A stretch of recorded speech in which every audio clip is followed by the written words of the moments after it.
अच्छा जी, आज हम दो टेंसेस करेंगे।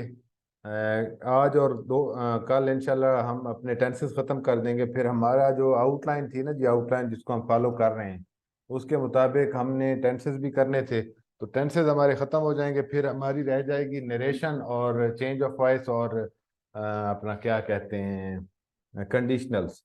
तो फिर डेली एक कंडीशनल कर लेंगे और एक्टिव वॉइस पैसिव वॉइस 4 दिनों में हो जाएंगे इंशाल्लाह हमारे। बल्कि हाँ, 4 दिन ही लगेंगे। और मतलब नेक्स्ट वीक हमारे कंडीशनल और एक्टिव वॉइस पैसिव वॉइस हो जाएंगे। फिर उससे नेक्स्ट वीक हम नरेशन कर लेंगे, और नरेशन के साथ साथ हम जो है वो पंक्चुएशन भी कर लेंगे। तो बाकी फिर हमारी चीज़ रह जाएगी वो करेक्शन होगी, और पार्ट्स ऑफ स्पीच की टाइप्स टाइप्स और उनके साथ साथ करेक्शन। फिर हमारी ये दो चीज़ें रह जाएंगी। फिर प्रैक्टिस करते रहेंगे आप प्रेसी की, और बाकी जो है वो करेक्ट फॉर्म ऑफ वर्ब और इन चीज़ों के टेस्ट स्टार्ट कर देंगे। तो फिर नेक्स्ट मंथ हमारा जो है वो टेस्ट सेशन भी चलता रहेगा, और बाकी चीज़ें भी इंशाल्लाह हम स्टार्ट कर देंगे। तो देखते हैं जी। Now we are going to discuss future tenses. तो फ्यूचर टेंसेस में सबसे पहले हम देखते हैं फ्यूचर इंडेफिनेट टेंस।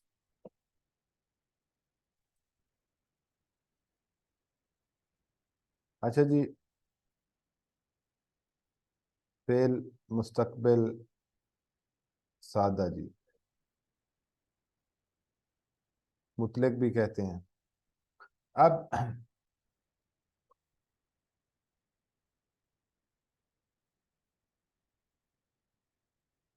मैं आपको ना इमरान साहब आउटलाइन शेयर कर दूंगा।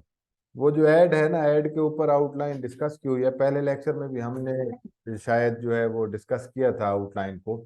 तो आप उसको इंशाल्लाह जो है वो देख लीजिएगा। चीज़ें हमने जो है वो सारी करनी है जो आउटलाइन के ऊपर मेंशन है जी। उसमें से इंशाल्लाह स्किप कोई चीज़ नहीं करेंगे, और वो तमाम चीज़ें जो है डिस्कस करेंगे जो रेनन मार्टन में दी हुई हैं, क्योंकि वो रेनन मार्टन को हम ओवरऑल कवर करेंगे। बस ये टेंसेस ना बेसिक सी चीज़ है। मैं चाह रहा था कि ये ख़त्म करें ताकि आगे हम जो है ना मूव करें। हमारे 2-3 इंपॉर्टेंट लेक्चर्स हो गए हैं, जिस तरह प्रेसी राइटिंग का हुआ है।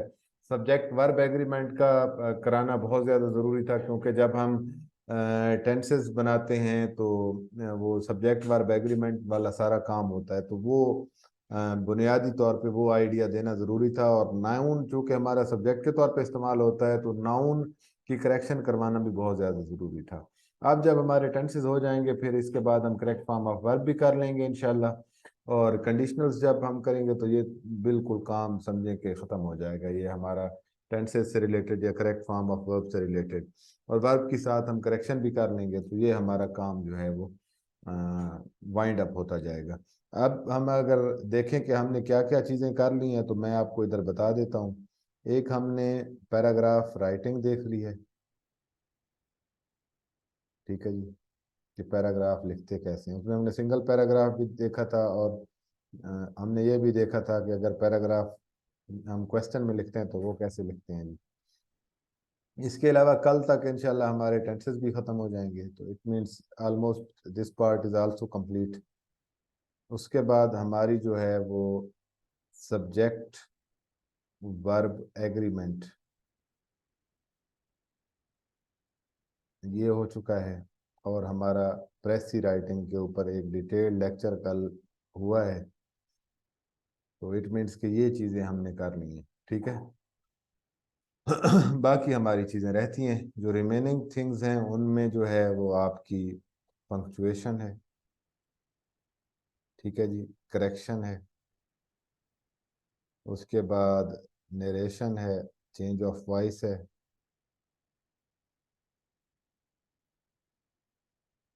और उसके अलावा जो है प्रपोजिशंस के रूल्स ये भी हमारे रहते हैं। तो ये 5 चीज़ें रहती हैं जी हमारी।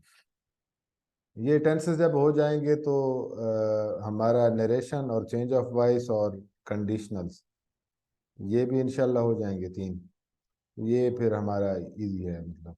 बाकी हमारे दो करेक्शन पे थोड़ा टाइम लगेगा, पंक्चुएशन भी 2 लेक्चर्स हमें हमें चाहिए होंगे, और प्रेपोजिशन पे भी ऑलमोस्ट 2 लेक्चर्स हमें चाहिए होंगे। पार्ट्स ऑफ स्पीच सर इस तरह करेंगे ना हम, इमरान साहब, कि जो हम करेक्शन कर रहे होंगे ना, फॉर एग्जांपल जिस तरह हमने अभी नाउन की करेक्शन की है, ऑलमोस्ट प्रोनाउन हमारा रहता है जिसमें वो रिलेटिव प्रोनाउन की मैंने आपको बताया था कि मैं आपको करेक्शन कराऊंगा, यूज ऑफ इट भी बताऊंगा, और प्रोनाउन के कोई दो चार और पॉइंट्स भी हैं, रिलेटिव प्रोनाउन का यूज है, और उसके साथ फिर हमने देखना होता है सब्जेक्ट वर्ब एग्रीमेंट, कि रिलेटिव प्रोनाउन यूज हो रहा हो तो इंसिडेंट जो है वो हमने कैसे फाउंड करना होता है, या हेल्पिंग वर्ब या वर्ब उसी के मुताबिक लगाना होता है। तो नाउन की हमने टाइप्स की हैं, तो फिर हमने नाउन की करेक्शन भी कर ली है, और साथ ही चूंकि नाउन और pronoun they are used as subject, तो हमने फिर सब्जेक्ट वर्ब एग्रीमेंट भी कर लिया है। ठीक है ना जी। तो इसी तरह ये जो पार्ट्स ऑफ स्पीच की जब हम टाइप्स देखेंगे ना, वर्ब की टाइप्स इसी तरह हमने पढ़ ली है। ठीक है। तो वो फिर उनकी डिटेल जो है ना फिर करेक्शन में आ जाती है। फॉर एग्जांपल कंजंक्शन की जब हम टाइप्स पढ़ेंगे, तो वो टाइप्स जो है जाहिर सी बात है उनका यूजेज होता है, उनका इस्तेमाल होता है, तो उनका यूज हम देखेंगे करेक्शन के अंदर। तो ये साथ साथ मिला के ना उनको कनेक्ट करके, तो कनेक्टिविटी के साथ उनको पढ़ेंगे। फॉर एग्जांपल हमने टाइप पढ़ी है अगर कंजंक्शन की, तो उसके फौरन बाद कंजंक्शन की करेक्शन करेंगे। अगर हमने जो है वो इंटरजेक्शन पढ़ी है, इंटरजेक्शन के बाद हम इंटरजेक्शन की करेक्शन करेंगे। तो ये जो फेमस फेमस कहते हैं जी, जो इम्पोर्टेंट रूल्स होंगे, इम्पोर्टेंट पॉइंट्स होंगे, वो सारे हम इंशाल्लाह डिस्कस करेंगे, कोई भी चीज़ हम स्किप नहीं करेंगे जी। तो आते हैं जी अपने टेंस की जानिब। फेल, मुस्तकबिल, मुकम्मल। सिंपली जो है ऐसा एक्शन जो फ्यूचर में कमिट हो के जी फ्यूचर में होना है। ठीक है। सिंपल, इसमें और कोई बात भी नहीं है, और इसके अंदर कोई दूसरा इसमें तज़किरा है ही नहीं। ठीक है ना जी। इसमें सिंपली आपने क्या करना है कि ऐसा काम जो मुस्तकबिल के अंदर वकू पजीर होना हो, that is promised to happen, promised to, promise ना भी लिखें, that is to be done in future.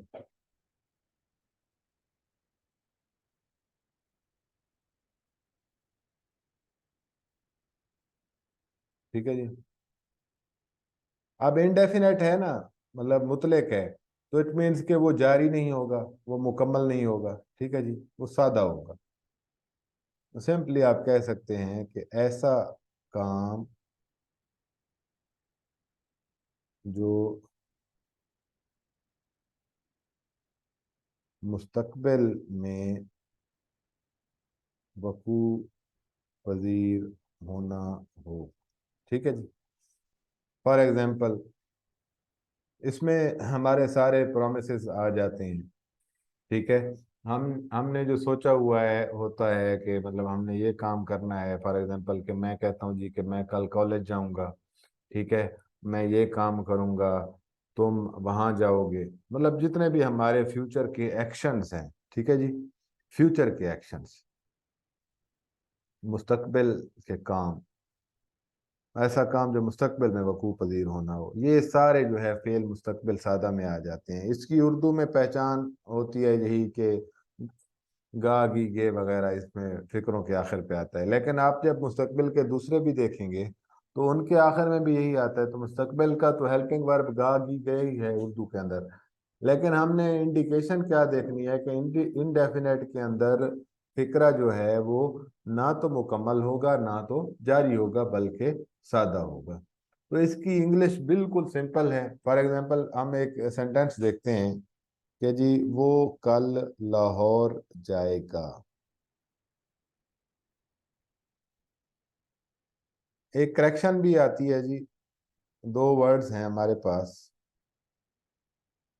Yesterday, tomorrow. अब सबको पता है इनकी मीनिंग्स। टुमारो और यस्टरडे दोनों का मतलब होता है कल। ठीक है। यस्टरडे होता है गुजरा हुआ, पास्ट के लिए आता है, और ये होता है आने वाला, मतलब फ्यूचर के लिए। तो सिंपली आपने क्या करना है कि जब फ्यूचर के लिए कोई दिन आएगा तो आपने जो है वो टुमारो इस्तेमाल करना है। जिस तरह ये है कि वो कल लाहौर जाएगा।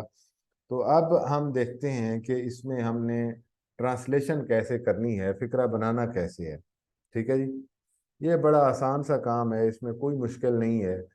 आपने मैंने अगर आपको याद हो तो वो आपको मैंने बताया था वर्ब की फॉर्म्स के हवाले से कि कहाँ कहाँ पे कौन कौन सी वर्ब की जो है वो फॉर्म्स आपने इस्तेमाल करनी है।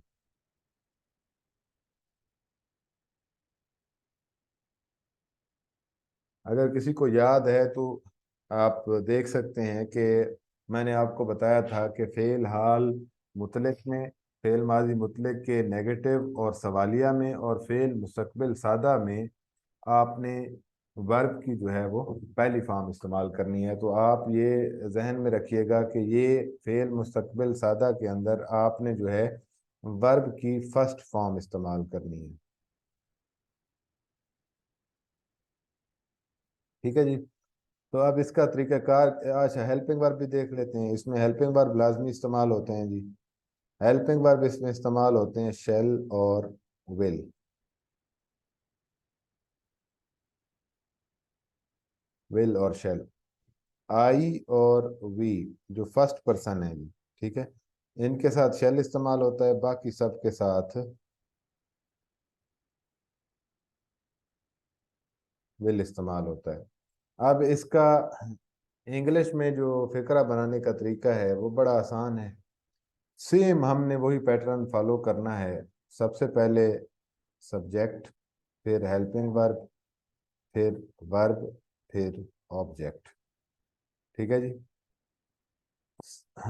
अब हेल्पिंग वर्ब में जो है वो विल और शैल आ जाएगा जी, और वर्ब की जो है वो फर्स्ट फॉर्म आ जाएगी। वर्ब की आपने पहली फॉर्म लगानी है। वो कल लाहौर जाएगा, वो ही के साथ जो है विल आएगा। He will go to Lahore tomorrow. ठीक हो गया जी। अच्छा, विल और शेल का एक और इस्तेमाल भी है। विल और शेल का आपको अब पता तो चल गया ना कि शेल आई और वी के साथ इस्तेमाल होता है, और बाकियों के साथ बाकी सब के साथ जो है विल इस्तेमाल होता है। अब जब बात होगी लाजमी, ठीक है जी, मतलब फिक्रे में कोई ऐसी बात है या ऐसा काम है जो आपने लाजमी करना है, या फिक्रे में बात पे जोर दिया गया है, ठीक है जी, कि आपने वहाँ लाजमी जाना है, तो आपने जो है वो फोकस जिस लफ्ज से किया गया है उसकी ट्रांसलेशन नहीं करनी, बल्कि विल की जगह शेल और शेल की जगह विल लगा देंगे, तो आपका फिक्रे के अंदर जो है वो एम्फिसिस पैदा हो जाएगा। वो आपका काम जो उर्दू में जो है हमारे पास अल्फाज काम करते हैं ना कि आपने ये काम आप कल लाहौर लाजमी जाएंगे, ठीक है जी, आप ये काम जरूर करेंगे। ये जरूर लाजमी, इनके लिए जो है आपने अलग से वर्ड नहीं लगाना, बल्कि शेल को विल की जगह और विल को शेल की जगह लगा देना है। फॉर एग्जाम्पल हम कहते हैं कि वो कल लाहौर लाजमी जाएगा, ही शेल गो टू लाहौर। ठीक है जी। तो बस इसमें जो है फिक्रे पे एम्फिसिस जो है वो आ गया है। ये बड़ा सिंपल सा है। बस आपने फर्क ये याद रखना है कि विल जो है आई और वी के साथ इस्तेमाल नहीं होता, आई और वी के साथ शेल इस्तेमाल होता है। बस ये याद रखेंगे, बाकियों के साथ आपने विल लगा देना है। अच्छा, आप जो है ना मॉडर्न इंग्लिश में ज्यादातर जो है वो शेल ही इस्तेमाल कर रहे हैं, ठीक है ना जी। I shall go there. अच्छा, सॉरी, विल इस्तेमाल कर रहे हैं, शेल नहीं। विल, शेल का इस्तेमाल बिल्कुल कम हो गया। I will go there, we will go there, ठीक है जी। ज्यादा इस्तेमाल ये हो रहा है, लेकिन हमने चूंकि फॉर्मल इंग्लिश लिखनी है तो हमने जो है शेल इस्तेमाल करना है, शेल का इस्तेमाल हमने करना है।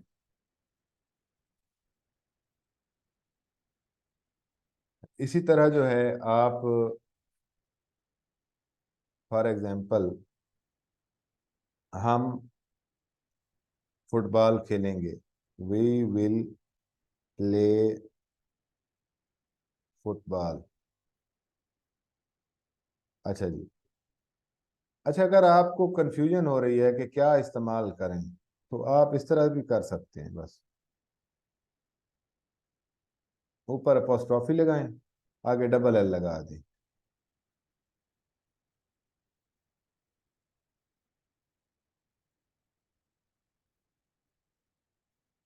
ये शॉर्ट फॉर्म लिखते हैं। ये राइटिंग में वैसे इसको इनकरेज नहीं किया जाता है, लेकिन जाहिर सी बात है, अगर बंदे को कंफ्यूजन हो रही है, बंदे को आइडिया नहीं है, तो बंदा यही लिख सकता है। इसमें कोई हर्ज नहीं है, कोई बुराई नहीं है इसमें, ठीक है जी। बंदा अपनी आसानी के लिए लिखता है ना, बंदा अपनी क्लैरिटी के लिए, कि जाहिर सी बात है, अगर बंदे को कंफ्यूजन हो रही है, तो बंदा जो है इन चीज़ों को इस्तेमाल कर सकता है। ये इस तरह के ट्रिक्स होते हैं, इनको आप इस्तेमाल करें, आपकी गलती तो नहीं होगी एटलीस्ट। अच्छा जी, इसका नेगेटिव बिल्कुल आसान है, बिल्कुल आसान है। आपने हेल्पिंग वर्ब के बाद नॉट लगा देना है simply. We will not play football, ठीक है जी।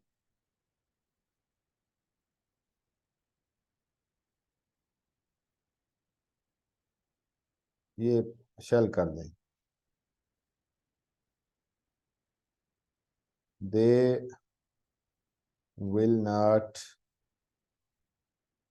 इनवाइट अस, वो हमें दावत नहीं देंगे जी। क्यों नहीं देंगे? क्योंकि आप भी दावत नहीं देते उनको जी। आजकल तो यही गिव एंड टेक है जी ज्यादा। अच्छा जी, अगर हमने, चलिए नेक्स्ट स्लाइड ओपन कर लेते हैं, कि अगर हमने सवालिया फिक्रा बनाना है, तो सवालिया फिक्रा बनाना इंतहाई आसान है। आपने हेल्पिंग वर्ब को शुरू में लगा देना है, फिर आपने अपना सब्जेक्ट, फिर वर्ब, फिर ऑब्जेक्ट, ठीक है जी। अगर क्वेश्चन वर्ड्स हैं तो वो आपने इनसे भी पहले लगा देने हैं, जो आपके होते हैं इंट्रोगेटिव प्रोनाउंस। ठीक हो गया जी। आप इनको हेल्पिंग वर्ब से भी शुरू में लगा देंगे। अच्छा जी, अगर फिक्रों में आ जाए कि क्या वो लाहौर जाएगा, क्या वो खेलेंगे, तो आपने सिंपली जो है हेल्पिंग वर्ब को शुरू में लगा देना है, ठीक है ना। कि क्या हम फुटबॉल खेलेंगे, शेल वी प्ले फुटबॉल, ठीक है जी। हम फुटबॉल क्यों खेलेंगे, ठीक है ना जी। अब आ जाएगा वाई, पहले आ जाएगा क्योंकि हमने क्वेश्चन वर्ड को पहले लिखना है। Why shall we play football. अगर नेगेटिव भी है साथ, तो नेगेटिव का आपने क्या करना है, उसका तरीकाकार वही है कि जहां आपने पहले नॉट लगाया था, ठीक है। पहले सादा फिक्रों में सब्जेक्ट के बाद हेल्पिंग वर्ब आता है, और फिर उसके बाद नॉट आता है, तो हेल्पिंग वर्ब हमारा पहले चला गया है, तो फिर इट मीन्स के सब्जेक्ट के बाद हमारा नॉट आ जाएगा, या वर्ब से पहले हमारा नॉट आ जाएगा, फिर ऑब्जेक्ट, फिर सवालिया निशान। कि वो फुटबॉल क्यों नहीं खेलेंगे, इसी को बना लेते हैं जी। वाई शेल, हम फुटबॉल क्यों नहीं खेलेंगे जी। Why shall we not play football. Clear हो गया जी यहाँ तक? किसी को कोई परेशानी, कोई मसला है तो पूछ लेंगे।